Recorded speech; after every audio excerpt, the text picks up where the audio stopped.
Good morning students. आज हम पढ़ेंगे बसिंगर इफेक्ट। और बसिंगर इफेक्ट अपने जो मटेरियल साइंस है मैकेनिकल के अंदर थर्ड सेमेस्टर का टॉपिक है। इसके अंदर पढ़ेंगे कि बसिंगर इफेक्ट है क्या। सबसे पहले अपन जानेंगे कि बसिंगर इफेक्ट प्रभाव इफेक्ट मिला कहाँ से और किसने दिया। तो सबसे पहले एक पवन बसिंगर नाम से साइंटिस्ट थे जिन्होंने 1886 के अंदर इस बसिंगर इफेक्ट के बारे में बताया।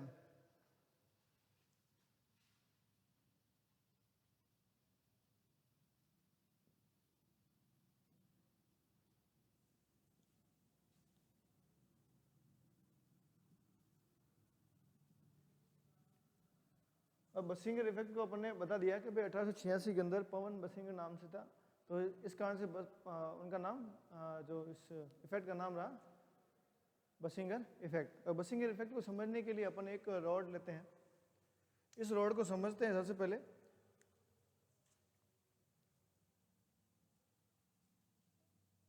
मैंने एक रॉड ली। इस रॉड के ऊपर मैंने दोनों टाइप से क्या लगाया, टेंसाइल फोर्स अप्लाई किया। तो टेंसाइल फोर्स अप्लाई करता हूं तो उसकी लेंथ में क्या होगा, ऑब्वियसली उसके लेंथ के अंदर क्या होगा, इंक्रीमेंट होगा। तो उसकी लेंथ के अंदर क्या होता है, इंक्रीमेंट्स होते हैं, उसकी लेंथ में बढ़ जाती है।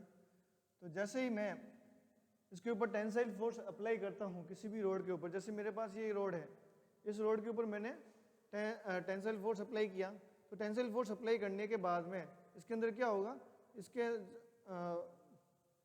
लगाऊंगा तब इसके अंदर क्या होगा, उसकी लेंथ में क्या होगा, इंक्रीज होगी, इंक्रीमेंट होगा। और ऑपोजिट कोई भी अपन फोर्स करते हैं तो उसके ऑपोजिट डायरेक्शन के अंदर फोर्स अप्लाई करता है तो इसके अंदर फोर्स इफेक्ट प्रोड्यूस होती है। तो इसके अंदर ऑपोजिट के अंदर क्या होगा,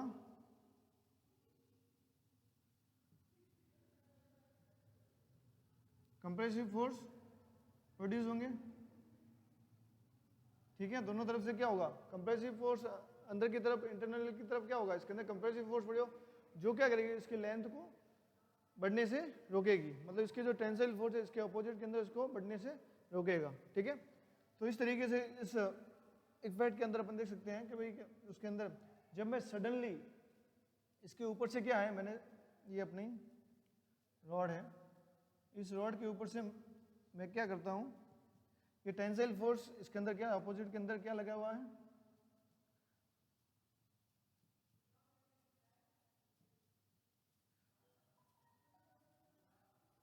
टेंसाइल फोर्स लगेगा दोनों तरफ। और उसके अंदर से क्या है, अंदर की तरफ क्या है, इंटरनल की तरफ कंप्रेसिव फोर्स काम कर रहा है। तो इसके अंदर से मैं जैसे ही इसके ऊपर से क्या करता हूँ, ये टेंसाइल फोर्स को क्या करता हूँ, यहाँ से रिमूव कर लेता हूँ। तो क्या होगा, तो जो इसकी जो एक्चुअल लेंथ है वो क्या होगा, धीरे धीरे क्या होगा, वो कंप्रेस होनी शुरू हो जाएगी। तो इस तरीके से उसकी लेंथ सडन से एकदम से क्या हो जाएगी, कम हो जाएगी।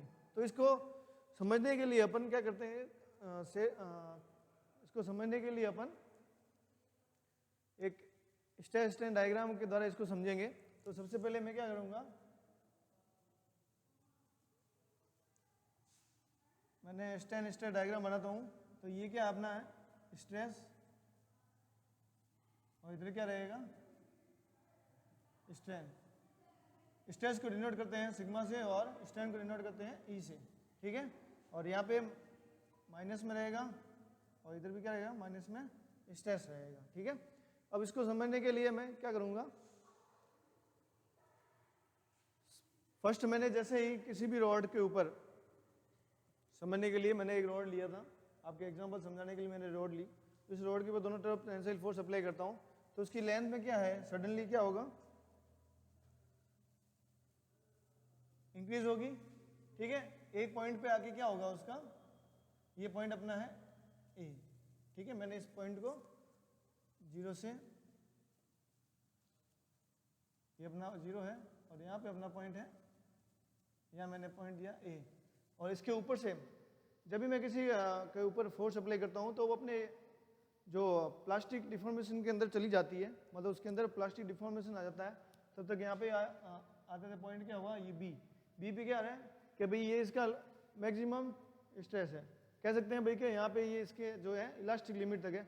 मैं इस इलास्टिक लिमिट से ऊपर इसके ऊपर फोर्स अप्लाई करता हूँ तब उसको वापस से मैं किसी भी रॉड है उसके ऊपर इलास्टिक लिमिट से ऊपर की तरफ मैंने खींचा, मतलब उसकी प्लास्टिक डिफॉर्मेशन में चला गया, ठीक है। तब मैं इसके ऊपर से वापस से फोर्स हटाता हूँ, तब वो क्या होगी, अपनी ओरिजिनल पोजीशन पे नहीं आ पाती, कुछ ना कुछ उसके अंदर, क्योंकि वो प्लास्टिक डिफॉर्म हो चुकी है, अपने यील्ड पॉइंट्स के ऊपर चली गई है, तो इसके कारण से क्या वो अपने वापस ओरिजिनल शेप में नहीं आ पाती, कुछ ना कुछ उसके अंदर मतलब डेफिनेटली कह सकते हैं या फिर कुछ ना कुछ इफेक्ट रह जाता है, तो मतलब उसके अंदर कुछ ना कुछ लेंथ रह जाती है, ठीक है। तो ये अपना क्या रह जाएगा पॉइंट ये पॉइंट आ जाएगा सी, ठीक है। अब मैंने इसके ऊपर से टेंसाइल फोर्स लिया, तब वो अपने यील्ड पॉइंट से ऊपर चली गई, तब वो प्लास्टिक डिफॉर्मेशन हो गया, तो प्लास्टिक डिफॉर्म होने के बाद में जब मैं उसके ऊपर से टेंसाइल फोर्स रिमूव किया, टेंसाइल फोर्स यहाँ रिमूव किया, तब वो कंप्रेसिव जो फोर्स इंटरनली काम कर रहे थे, तो वो अंदर की तरफ उसको वापस कॉम्पैक्ट करने का प्रयास करेगी। तो इसके बाद अपन वो जो स्टेन स्ट्रेस डायग्राम के द्वारा अपन समझ सकते हैं कि वो जब अपने ओरिजिनल पॉइंट पे वापस आती है, तब उसका जो शेप है वो अपन को जो रियल शेप था उस रियल शेप में नहीं आके कुछ ना कुछ उसके अंदर डिफॉर्म रह जाता है, ठीक है। तो इस तरीके से अब मैं इसके अंदर कंप्रेसिव फोर्स काम कर रहे हैं, तो वो अपने जो ओरिजिनल शेप में कब तक आ पाएगी, ठीक है। तो यहाँ पे आती है, तो ये पॉइंट क्या होगा, ये अपना डी, तब इस पॉइंट पे आते आते उसको वो अपने ओरिजिनल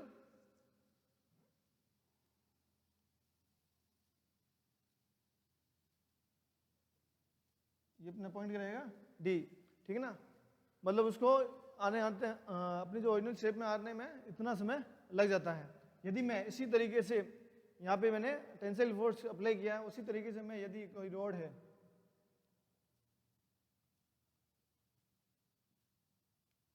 दोनों तरफ क्या है,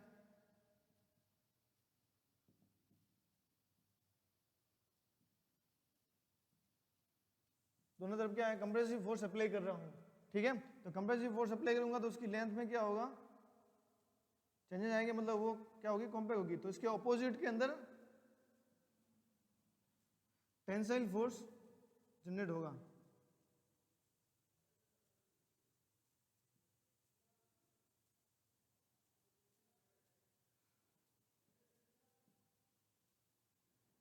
तो इसके ऑपोजिट में क्या है, टेंसाइल फोर्स जनरेट होगा। तो टेंसाइल फोर्स जब इसके अंदर जनरेट होगा तो वो क्या करती है, उसकी जो लेंथ है उसको कम कम्पैक्ट करने की जगह उसको कॉम्पैक्ट होने से बचाएगी। तो इस तरीके से यदि मैं इसके ऊपर से वापस से क्या है,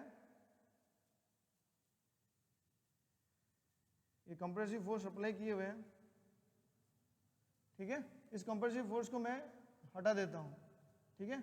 तब इसके कंप्रेसिव फोर्स हटाने पर वो क्या है, वापस अपनी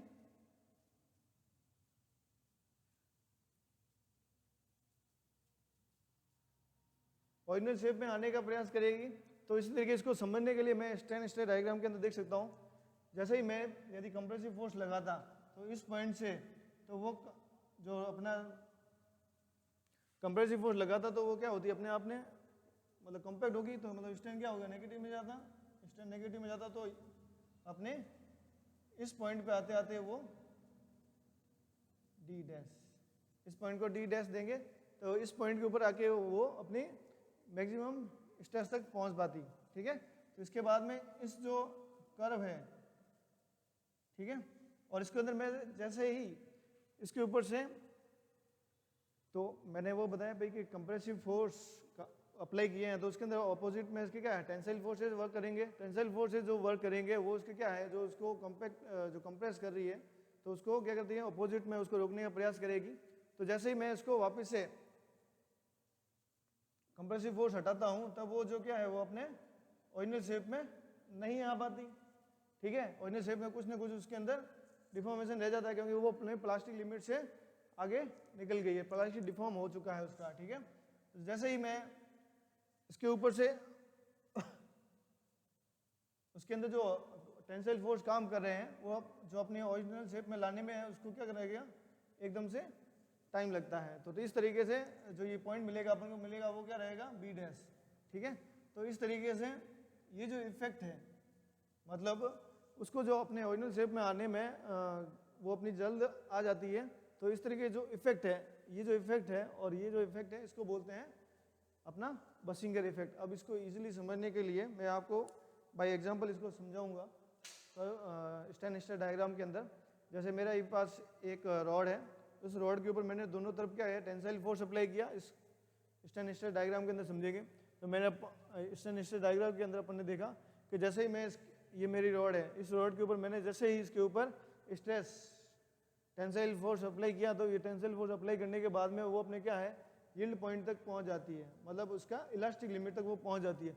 इलास्टिक लिमिट से वो अपन ज़्यादा फोर्स लगाते हैं तब उसके अंदर क्या होता है प्लास्टिक डिफॉर्मेशन होना शुरू हो जाता है, मतलब उसका यील्ड पॉइंट आ जाता है। यील्ड पॉइंट उसके बाद प्लास्टिक डिफॉर्मेशन के बाद में जैसे मैं उसके अंदर, क्योंकि कोई रॉड है उसके अंदर टेंसाइल है तो उसके अंदर कंप्रेसिव फोर्स अपोजिट में काम करते हैं, तो जैसे ही मैं उसको क्या करती है उस लेंथ में चेंज होने में रोकती है, प्रयास करती है, रजिस्ट करती है। तो जैसे ही मैं इसके ऊपर से टेंसाइल फोर्स मैंने हटा दिए, तो टेंसाइल फोर्स अप्लाई हटाने के बाद में वो क्या है अपने जो ओरिजिनल शेप में उसमें नहीं आ पाती, उसमें कुछ ना कुछ डिफॉर्म रह जाता है।